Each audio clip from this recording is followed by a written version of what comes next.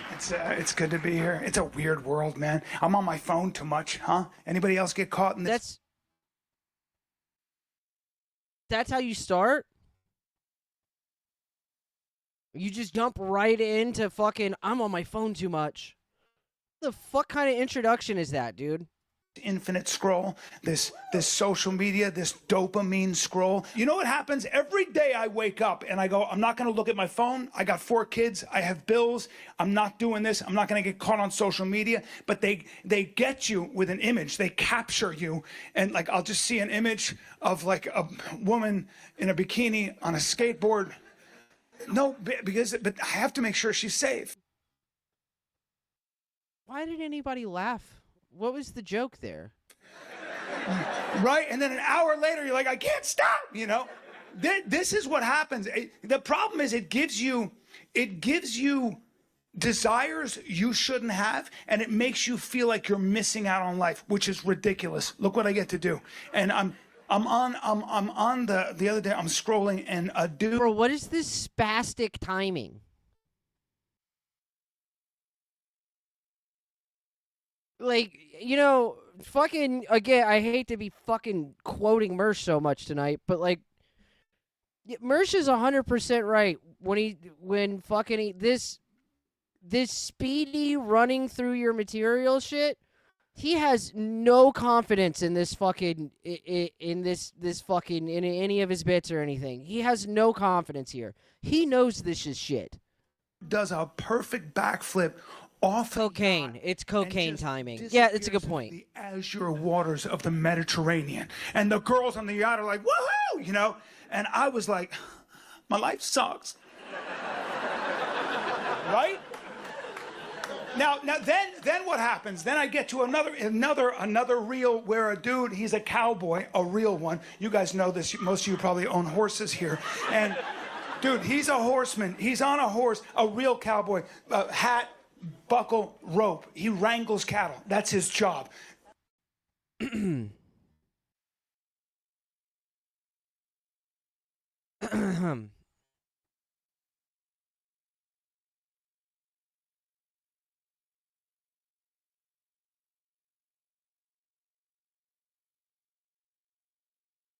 Brian Callen.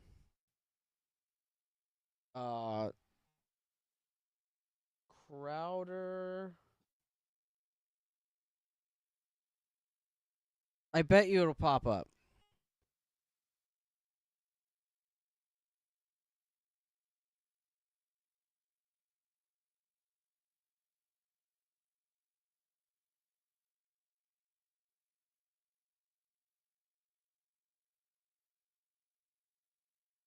I'll just get to it.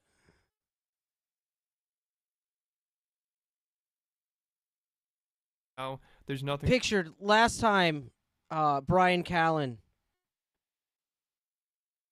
All day at the office, and it's him walking in the door, seeing Brian Callen getting whipped by some cowboy. So I think Steven kind of out. Fucking. Man, does nobody just have the clip? I'm gonna have to find it on fucking. I'm gonna have to find it on fucking Twitter, ain't I?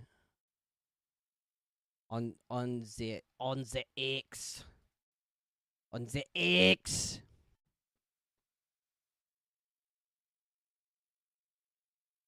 No, nobody cares about Brian Callen to the point where I can't even find this fucking clip. I used to have it. It used to just be on my fucking OBS so that I could fucking play it. Whatever, I don't care. Let's go back. Dungarees, like, right? Like, this is a man who comes home and... Oh, he said dungarees. Bro, the mothership sucks. The people that go up there to do comedy fucking suck, and the audience in the fucking crowd fucking sucks. He smells like steer, you know, like, and rawhide. His wife is probably traditional in a prairie dress. She's like, I baked you a pie, you know, right? They said, you know how much we owe to cowboys? You guys eat your steaks. You never think about what it takes. Do you know how unruly cows are? Do you know that cows are like, I'm free, and one of them breaks off? You need somebody to be like, hey, get the fuck out. You know, you have to... A cowboy is nothing less than a man who specializes in crushing really any semblance of individuality a cow may have. Right? Remind them that they're a herd animal and stay in your fucking... Were you talking about your phone a second ago? What is this fucking cocaine-fueled fucking, like, blur of retard thoughts? That's not even the point I'm making. So I see this dude on a horse. Now, I have a lot of horse fantasies, and I'm not going to go into that. I'm not. It's a stupid thing. I don't want to go into. I don't have time. But the dude's on a horse, and he's no saddle, just bareback, bro. That's a horseman. You want a horseman? About being connected to a horse. That's not a guy who can ride a horse. That's a guy who will break a horse. That's the kind of guy who can be like, and his horse shows up. Right? I mean, dude, what a man. You guys know. You know. Here's what got me. I watched this 5 times. He's not moving a muscle. He's on the horse, okay? It's just him and the wranglers. And I don't know what he did. Bro, nothing moved on his body. Nothing. But whatever he did, that horse from a dead stone still stopped. Took off full speed. That guy sent a signal from his root chakra through his taint. You're talking about chakras? Oh my god, this is so gay. Through his taint into the beast's back. And that signal was, go now. And dude, the horse was like, yes, master. And took off running. He wasn't even using the reins. He was just riding. Just controlling everything. To control 1,200 pounds of bone and muscle with naught but the golden crescent that is your inner thighs and taint. Dude, what an expression of masculinity. Like, if I caught that guy... What an expression of masculinity is one of the... Bryan Callen's a gay man, right? Like, he's gay, right? That was really gay. That was a really fucking gay thing to say. Like, why is this guy fucking like this? What a flaming homosexual. Fucking Jesus Christ. In bed with my wife, I would be like, I apologize. Like, so I go from acrobat. D&D Doge said, I'm gay, and that was gay. And now I follow a guy, I come across this real, he's a sensual chef. There's no other way to put it. He's a sensual chef. He wears naught but an apron. An apron, jacked. He's got, first of all, his skin, his marble brown skin that sweats olive oil naturally. Dude, his, I don't know how to describe his body. If it was a landscape, it would... You know how to describe his body. At least from your perspective. Be unsafe to traverse in a regular car. You need special shocks. Even then, you'd be like, this is crazy, dude, you know? Just got goose. His body was demoralizing. Like, I was going to work out that day, and I was like, there's no point. Like, right? Like, why go to the gym? I'm an imposter. Nothing's going to grow. I'm not going to look like that. You know, if you can't afford a Ferrari, putting a fin on the back of your Honda Accord. So watch this. So now I'm already in. And the dude, he's a chef, so he just looks at me through these Mediterranean curls and just goes, let's make a sandwich. And I was like, okay. You know.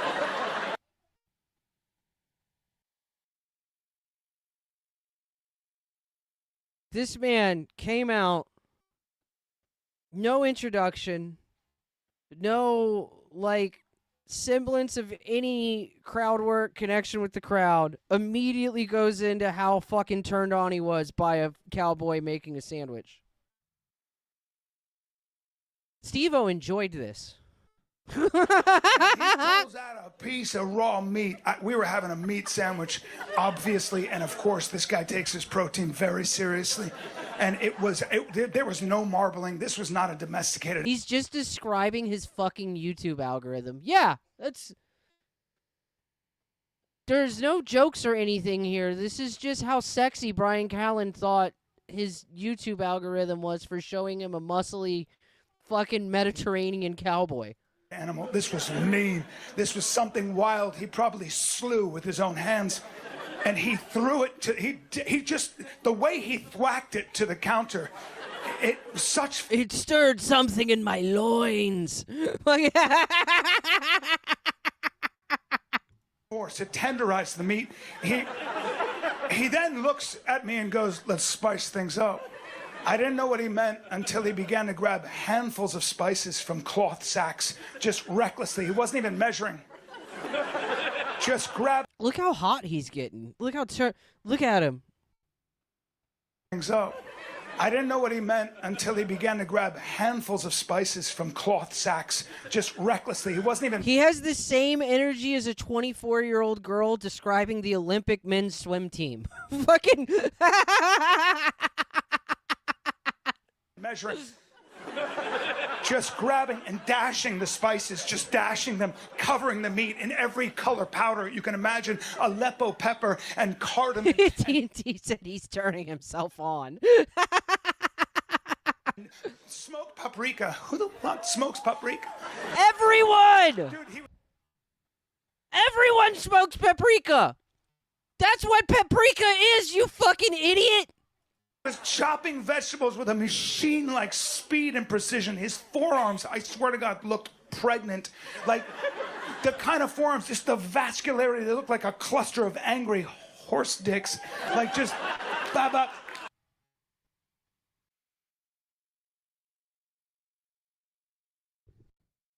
Bro, what the fuck is wrong with you? I swear to God, looked pregnant. Like, the kind of forearms, just the vascularity, they look like a cluster of angry horse dicks. Like, just...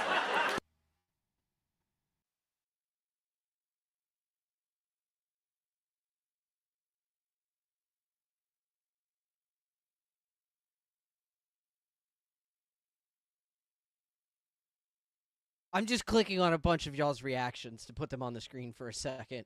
He also wants to fuck a horse. Horse dicks? This...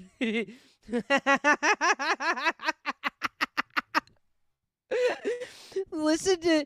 Look. Brian very clearly in this has no sense of delivery.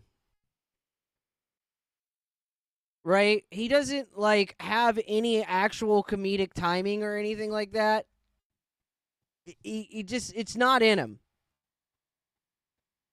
So when he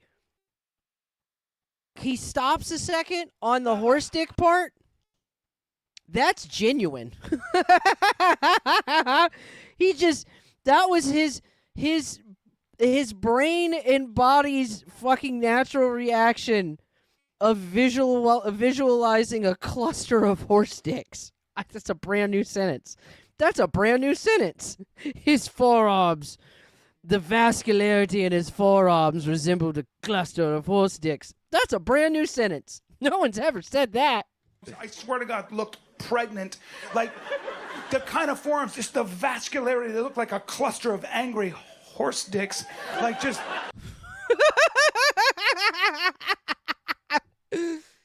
Ba-ba. So then he pulls out a loaf of bread. I can't believe the guy eats bread. And I don't know what kind. It was a rustic varietal. Probably a French bouillie. And he squeezed it at the camera. He just... How did you just make that gayer than cluster of angry horse dicks? Squeezed it. It gave way under his heavy fingers with a moaning crunch. This was the most outrageous part. He takes a naked hand, and goes wrist deep into a vat of raw honey. A vat. Who has a vat? This guy. And just comes up with a wasteful amount. I mean, a wasteful. His whole hand was covered in amber gunk, and I was like, what are you gonna do? D&D Doge said Brian Callen has a bad dragon. There's no way. There's no way he does not. And he didn't answer. He paid extra for the cum pump. He just began to rub it. I know, some of it made it to the meat. Dude. And anyway, the sandwich came together. I can't remember how, it's a blur, but it took the kind of bite your mother would scold you for. Just the choking hazard alone. And the juices, Jackson Pollocked his chest and apron. And my wife came in and she was like, "Why are you making that face?" And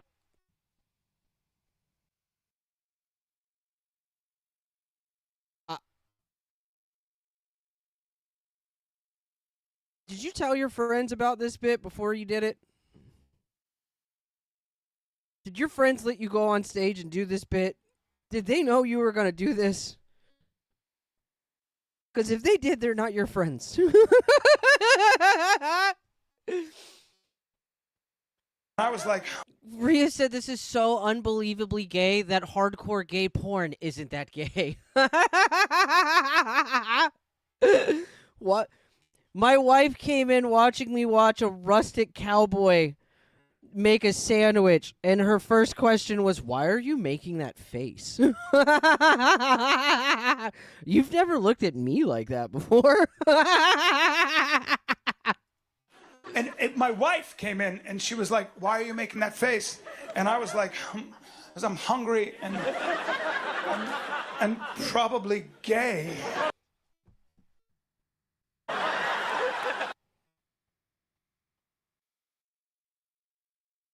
I wouldn't say probably, bud. I wouldn't say probably.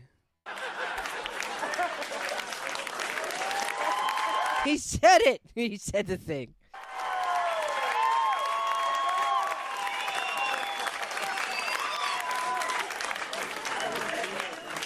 Several days later, I purchased an apron.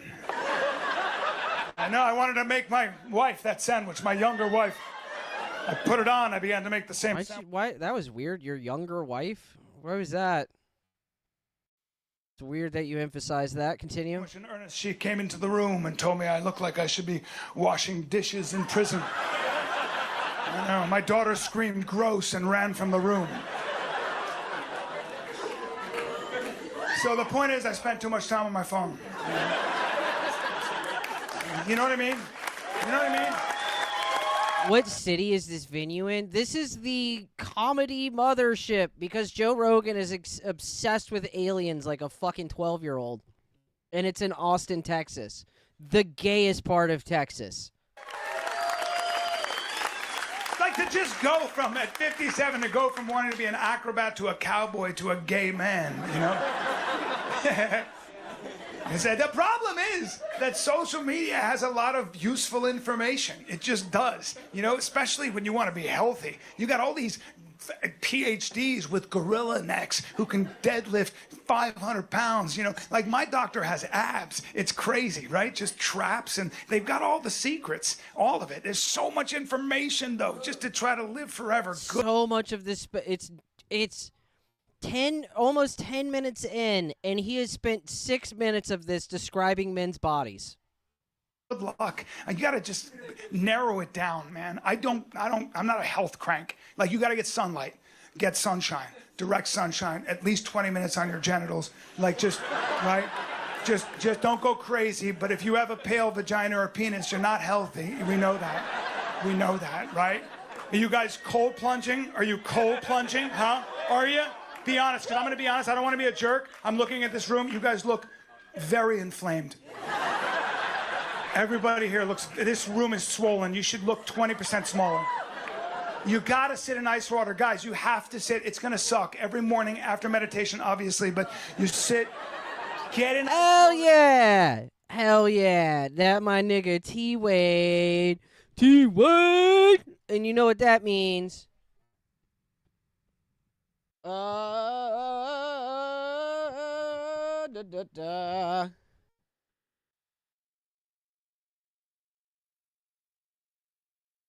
It's Trenton.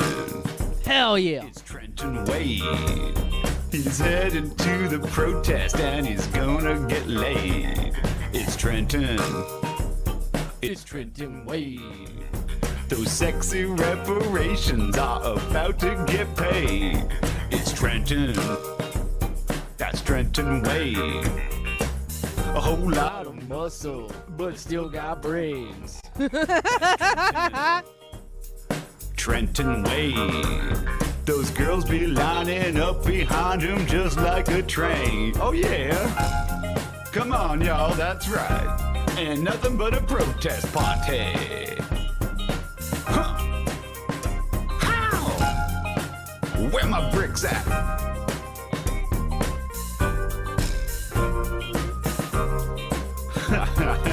That's the corniest dancing I ever did see.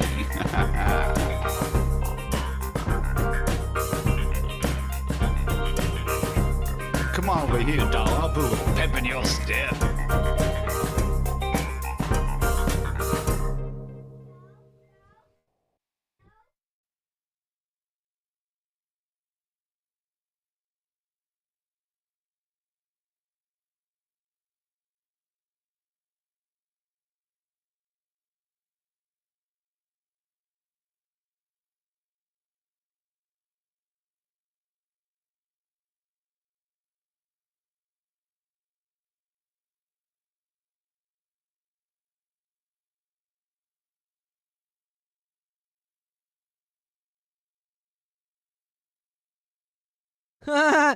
Spruce said the best part was the first time I saw one of your videos, Trenton. It was one of your weird wrestling promos, and you were playing with a knife, and I was just like, this black man scares me. It's gonna hurt, it's gonna suck, but just stay there until you're sure you cannot have children anymore. That's when you know. Make sure everything is frozen, but here's the good news. Go right into a sauna. Go right in. You want to go from the waters of the Arctic to Death Valley, because that's natural. And yeah, and you sit in the sauna. Sit in there. I don't give a shit. How hot should it be? It should be so hot it makes you a better person, okay? Yeah, you should think about hell, all right? Yeah. So those are the two non-negotiables. And by the way, balance, you all know this. This is, my presentations are also full of useful information. And oh, this isn't a comedy special. This is a presentation. They are finding that when you fall in your 80s and you break your hip and die, it's because you had bad balance. And the reason you had bad balance is because you have weak toes. See, you don't know this. You don't know this. It's amazing. We don't talk about toe strength. That is the most. You're working your whole body. You're doing nothing for your toes. That is so irresponsible. All right? Listen, if you're not running in heavy sand barefoot at least 3 days a week, I do not know what to tell you. I don't. And I can't stand where people are like, I don't live near a beach. I can't find heavy sand. I have children and bills. Well then, die in your 80s, you lazy piece of shit. Yeah, you want to live to 105. That's the new 50.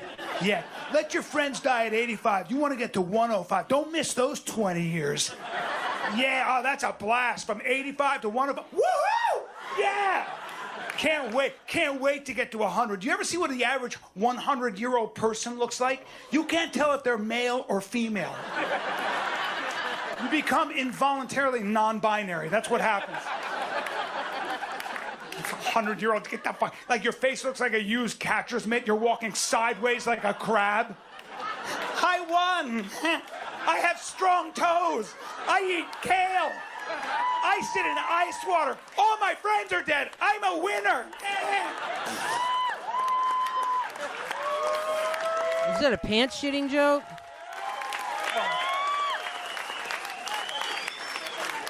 God, such bullshit.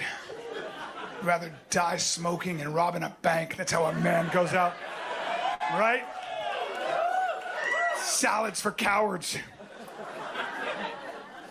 You know what the other thing is, though? You know what's funny? Is you can do everything right.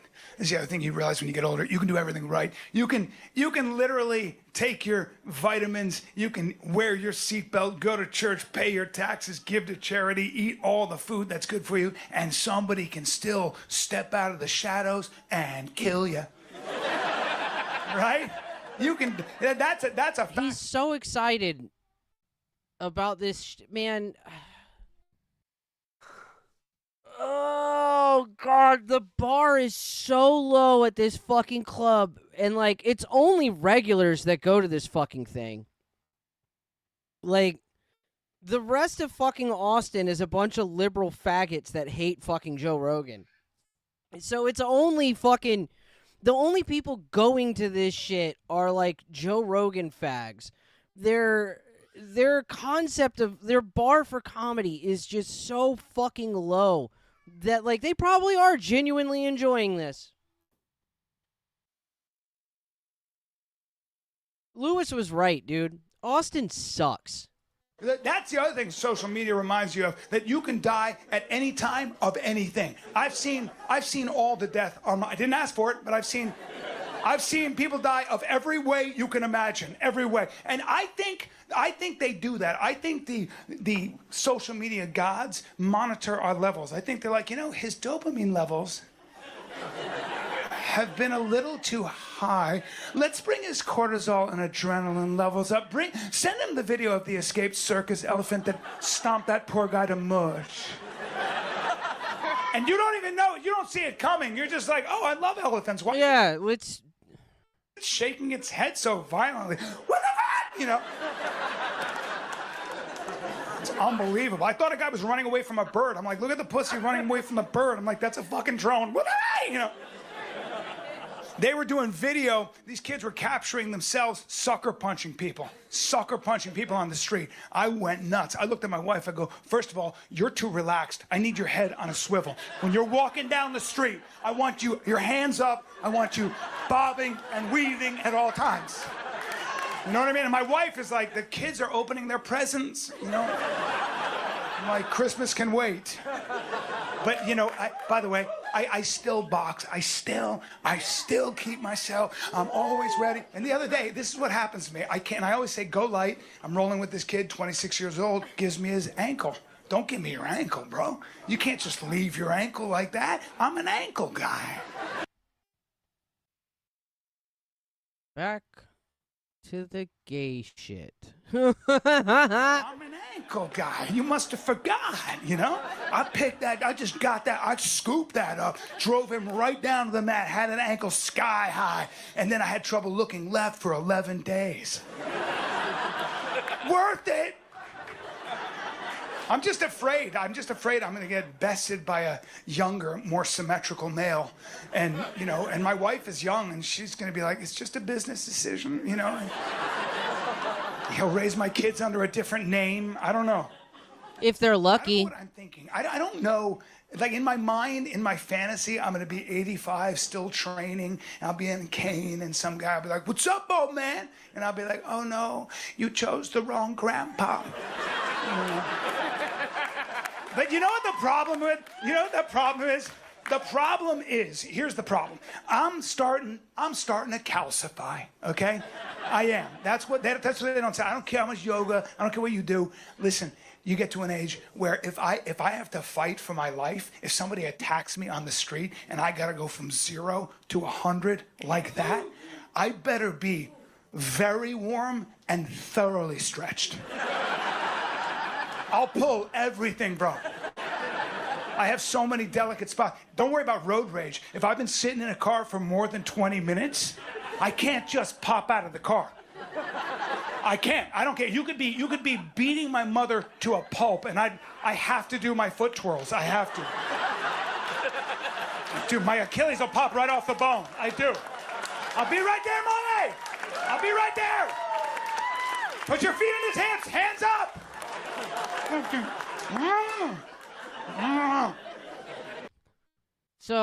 So far this has been social media turned Bryan Callen gay. He's old and weak. Okay. So true, dude. I think the responsible thing to do now, I'm getting to an age where if I really want to be safe, I have to start carrying pepper spray and a whistle. Why don't you just buy a gun, homo? I know. Because that takes no warm-up, and then, just call the authorities. Yeah, they usually come to whistles. I'm not going to carry a gun. I'm not. Ugh, my fucking Christ. My own guns, but and all my friends in Texas, home of the brave, you know. You know what I mean? But for me, it's just, it's too heavy. I know. It just throws my hips off. I can't even wear a bulky watch. I'm like, oh, I feel like I'm in jail. I'm a free spirit, I know. I'm not a gun. Even if I carried a gun, I'm just not responsible. I'm not. Within 3 days, I'd be like, where is my gun? 100% that'd be me. Dude, I'm not carrying a knife. My buddy, this is great. My buddy, I look at him, he pulls his shirt up. He's just kind of adjusting his clothes. He's got a dagger, a sheath knife. I mean, horrible looking dagger. Like, it's made for one thing. And he's wearing it this way so he can pull it this way, I guess. And I'm like, excuse me, sir, what is that for? And he goes, in case, bro. In case what? In case all the shit you were just saying before, you fucking idiot. Your bits don't even work in the order that you put them together because you fucked this bit up with the last one. Like, in case there's a situation, I gotta open somebody up. Open somebody up? It's like, this thing will yeah, that made his dick hard. Unzip you right quick. Unzip you? You sell real estate. Why are you talking like this? Because criminals don't care what your job is, and why am I even explaining this? He's so gay. How many situations are you in where you're like, you know what, I gotta unzip? You said 3 bedrooms, fuck this, dude. Like, what if he has a knife? What if the other guy has a knife? Now you have a knife, now you're in one of these things? Do you know how to win that? I don't. You really want to be safe? You really want to be safe? You gotta make money. Lucas said this is just Aaliyah's shitty act, but gayer. Yeah, dude. Real, yeah, I'm talking real money. You know what I mean? I'm not talking Austin money. I'm talking Dallas money. Yeah, there's a difference, bro. Oh man, I'm talking billions. My buddy's a billionaire. I'm friends with a billionaire. I got a buddy that's a billionaire. Ready for this? That's 1,000 million. I fantasize about having that much money, and not because I have any charities in mind. I know, I think I just want it because I'm just at heart, I'm just a lazy bitch. He's so gay. He just talks like a fag and his shit's all retarded.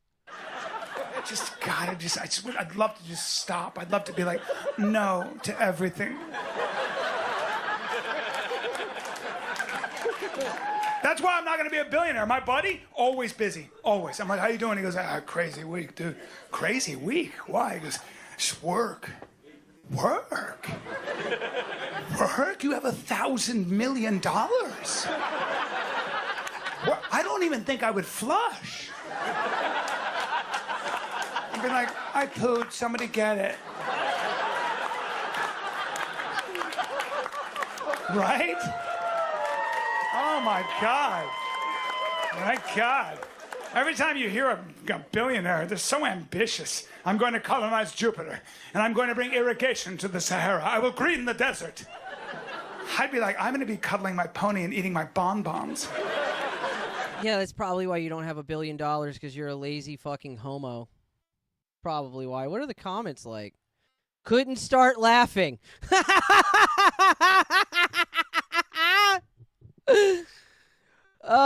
Searched this video, paused it on the 1 second mark, came straight to the comments. The comedy special is in the comments section. When I want people to leave my house, I put this on. This was a tough watch. Canceled my YouTube premium so I could get an ad break. Gonna watch Gringo Poppy just to cheer myself up after this. Being friends with Rogan is the new DEI. Dude fit 6 hours of torture into a 1 hour video. When is the Elephant Graveyard review dropping? It's like Joe Rogan's ego became a separate person who also sucks at comedy. You just scored yourself an elephant graveyard special, bro. I'm 4 years into comedy, and I can't believe I never tried doing a set without punchlines. Genius reinvention of the craft. Lockheed Martin dreams of bombs this big. The only positive thing I can say about this is that he left the comments on. I've never not laughed so hard. I wish the mothership had extended their no camera policy to the crew filming Brian's special. Dicey. This is the most intense way a guy who refuses to admit that he's gay can do stand-up. I guess we treated Brendan Schaub too harshly. There's absolutely no way the crowd was laughing this hard. The fact that Callan just turned 86, married a 35-year-old, had her pop out his dust baby, and then dropped a comedy special is something that I look up to in a big way. Congrats, Rinks. Behold the state of comedy. Thanks, Joe. This special was a godsend for Brendan Schaub. Like when you flunked a test so bad that when you find out your homie flunked the shit out of it as well. Imagine uploading this and thinking, yeah, this is good. People will like this. The only video on YouTube where I've been happy to be interrupted by adverts. Bro bombed on his closer and left it in. Not disabling comments was the funniest thing you did. Never seen a boomer fight so hard for relevance. I was on edge the entire time waiting for Brendan to interrupt Brian's set. It's like he recorded this in 2018 and blew the dust off it like, all right, time to upload this crock of shit. Brendan finally getting an inside look at the mothership. The closer almost fully shattered the simulacrum. I haven't seen a single comment that is supportive of this. Even putting Joe Rogan in the title couldn't help this. There needs to be a "this fucking sucks" button. The comedy mothership is a multi-level marketing scheme. That ending was the cherry atop a giant shit pile. The funniest homosexual in comedy right now and ever before. Callan is definitely in the top 5 comedians over the age of 70. It's actually not bad if you watch it on mute. Austin Trans Brain, the special. Marin may be a bitter prick at times, but damn, he was spot on. I'd like a refund. The salsa to Papa's cookie. And the crowd goes mild. I can't imagine getting through an hour of this uninterrupted. This special is like a cookie with salsa on it. Had to throw in Joe Rogan's Mothership in the title. Couldn't just say The Mothership. When they said comedy assassins, I didn't think they meant they were going to kill comedy. They never disabled comments. What if your phone is a Samsung? Is it still bad? Man, he's really got me thinking. What a philosopher. The comments are funnier than the special. This is one of the specials where you go straight to the comment section. You didn't have to name drop Joe Rogan in the title. 1 second in, pause the video to the comment section has me rolling. We have a successor to Gringo Poppy. That this machine is also called the Apple closer went way better in the mirror. Damn, Callan thought he had a fucking mic drop. Wouldn't leave any women I care about alone in a room with this guy. Why? He's gay. He's not going to do anything. Did the ex-Navy SEALs at the door confiscate all the laughs before entry? So inspiring that even with AIDS, he has the courage to still keep going.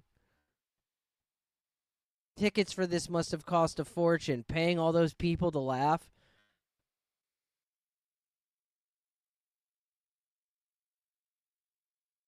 I'm convinced production used a laugh track from the 70s. No jokes. Everyone drinking cans of water. Looks fun. Fucking hilarious. What's his closer? These Whitey, and I was like, what? And, because her support system was very, very strong. I mean, and vast. I mean, I'm talking about, well, I don't know, let's see. all of the fashion industry, all of Hollywood, all of corporate America, all of legacy media, all of big tech. And that's a formidable group of people. They can make or break you. You know, and then Caitlyn Jenner came out as a Republican. They were like, fuck that guy. Yeah. I remember it very well, but those planes hit those buildings and we were so afraid. We looked at the government and we said, we'll give you our privacy if you give us our safety. And they were like, how about we do you one better than that? How about a camera and a mic in everybody's hand?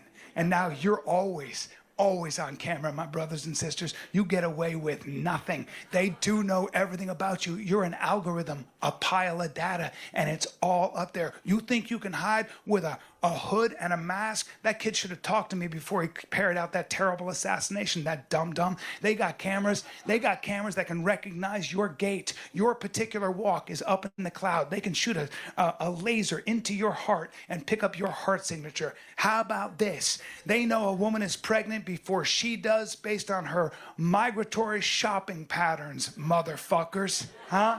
Yeah, that's right. They know everything about you. You ain't a mystery. You're just a number. They know what you like and what you don't like. They know what stops your thumb. They know what dilates your eyeball. They know what glazes it over. They can program you to hate what they hate, and they can definitely program you to love what they already have for sale. And when I say they, does anybody know who the hell I'm talking about? Because I don't. I know there are a lot of theories. I don't even think it's people anymore. I think it's the machines, man. I really do. I think it's the machines. Yeah, it's because you're retarded. And you know, I was thinking about that too, as I looked at that kid's shoes. Is he really doing Carlin now? Yeah, he is. I thought to myself, damn, I think I've been getting ready for the wrong enemy. Because I've been waiting for the grid to break down.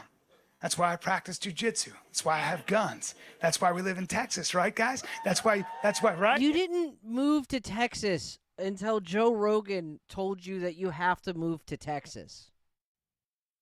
You didn't move to Texas because you wanted to. You moved to Texas because your only fucking lifeline in the industry lived in Texas. Yeah, you got access to a well. You got access to a well. Your garage is a CrossFit gym in case you got to climb a rope, you know, and the stairs break down in the apocalypse. I don't know what you're looking for, but either way, you got a freezer full of game meat. Yeah, good luck. Good luck arm-barring AI gone bad, huh? What's the point of learning anything when AI can do it better tomorrow? That's the other thing that kid is facing. Thought to myself, the future for me, bright, something I could predict. For that kid, it feels like an impending tsunami. It doesn't feel cozy. Blockchain. Autonomous robots. I can't wait, you know? And I thought about that too.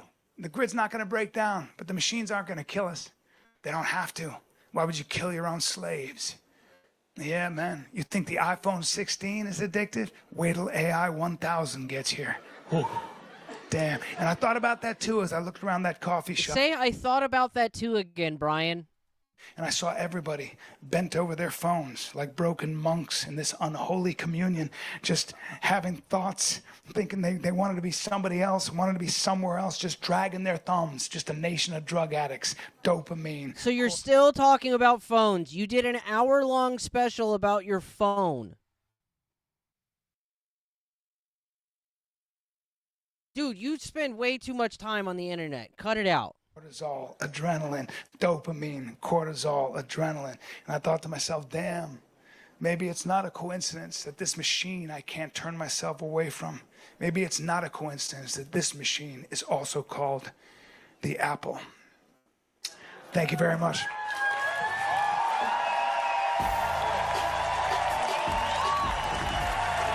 Austin, you make me feel very lucky. God bless. Thank you so much. You rush the delivery of your closer. You fucking suck. Man, I killed it. Everyone's gonna love this.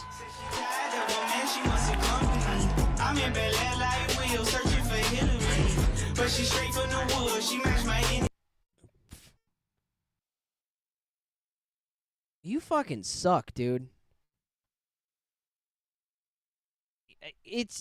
Man, I'm so tired of people that were on funny things thinking that they're funny. Like, you're not funny. The people who wrote the things for you to say are, and the guy who directed you on how to say it is funny. You're not funny, though.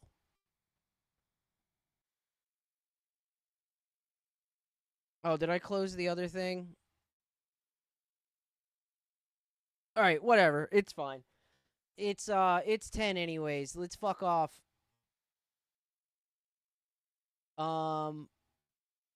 Where is Mersh? Mersh.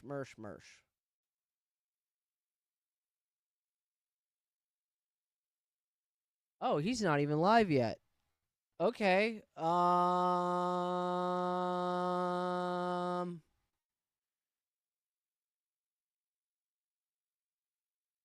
Mitch. Bro, this chick has been live for an hour and she only has 37 people watching on Rumble. This chick Alex Zedra used to get like thousands watching on Rumble. It's not her main platform. Twitch is where she usually like is her main shit, but like that's hilarious, dude. Fuck, Mersh, start your fucking stream, dude, so I can fucking leave. I don't want to be here anymore.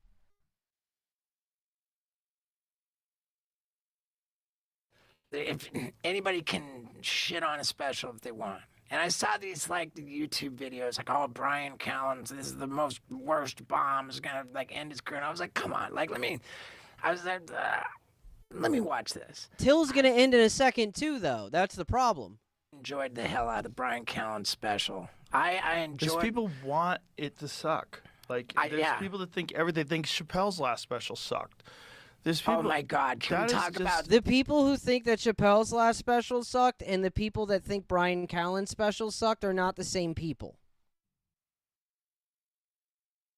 And they don't want it to suck. If Brian Callen came out and murdered it, all of those channels that constantly criticize you fucking faggots would have admitted that it was a good special. I haven't seen it yet. So okay, but I heard it was awesome. The from Riyadh, people that I trust. Wait, what? There's people. Oh my God! Can we talk about that? I haven't seen it yet. So okay, but I heard it was awesome. The Riyadh, from people that I trust. For people that you trust. Okay, yeah, cool. Those same people that you trust told you your special was awesome. You fucking idiot. Riyadh Comedy Festival, apocalyptic and nuclear bomb in the world. Did you go to that? I didn't. No, but like there was so much backlash for people who went to it. And then, dude, Dave Chappelle puts out this special and so unapologetic about him being at the Riyadh Comedy. It was just like, it was so masterful. He's a master. I get it. I get the criticism, and I get people saying, well, I'm going to perform for my audience, and my audience is over there.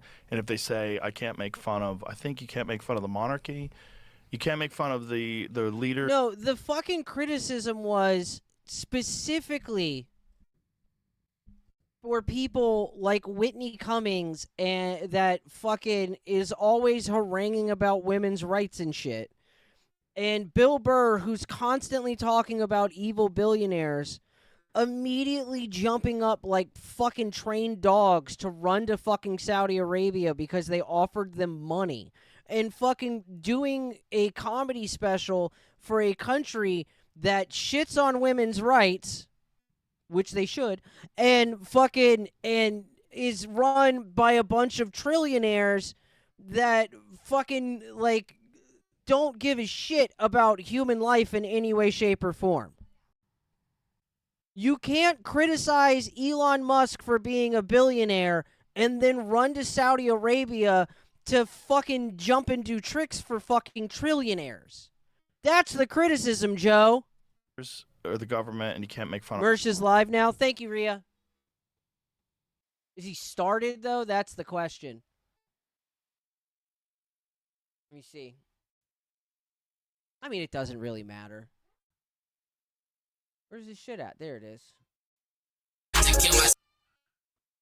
All right. Well, you got to decide then if you know what those parameters are. You know, if maybe it doesn't fit with your act at all, or maybe once he's actually live, I'll hit the raid. Family, right. Or I could just go over and do my act for a bunch of people, uncensored. Right. Dave Chappelle, like, checkmated. Of course. He handles everything perfectly. And again, no, he didn't, though. He did whataboutism. He said, well, what about us killing journalists? The difference was fucking here, you're not specifically performing at the behest of people that killed journalists. When you went to Riyadh, you were specifically performing for people that killed at the behest of people that killed journalists. There's a fucking difference. And whataboutism doesn't fucking deflect criticism. Like the perfect fucking if your bullshit argument can be defeated by somebody going, yeah, that's also bad, then you don't have a fucking argument. He's not on social media. He's not paying attention to people's opinions of him. You cannot, because there's so many people that have decided that he was a horrible transphobe for telling a story. Chappelle is abso-fucking-lutely paying attention to online criticism of him because he addresses it in every fucking special. You idiot! About his transgender friend. People didn't care because he made jokes about trans people. Like, of course. AP said, just got here, see this clip, already know what's up. Nobody should ever listen to the guy who butt-chugged a goldfish. Once you jam a goldfish up your ass, you can never have an opinion. Yeah, dude. Although, the goldfish trick where he swallowed a fucking goldfish and then threw it up, I did that one time in high school. I did absolutely do that in high school one time.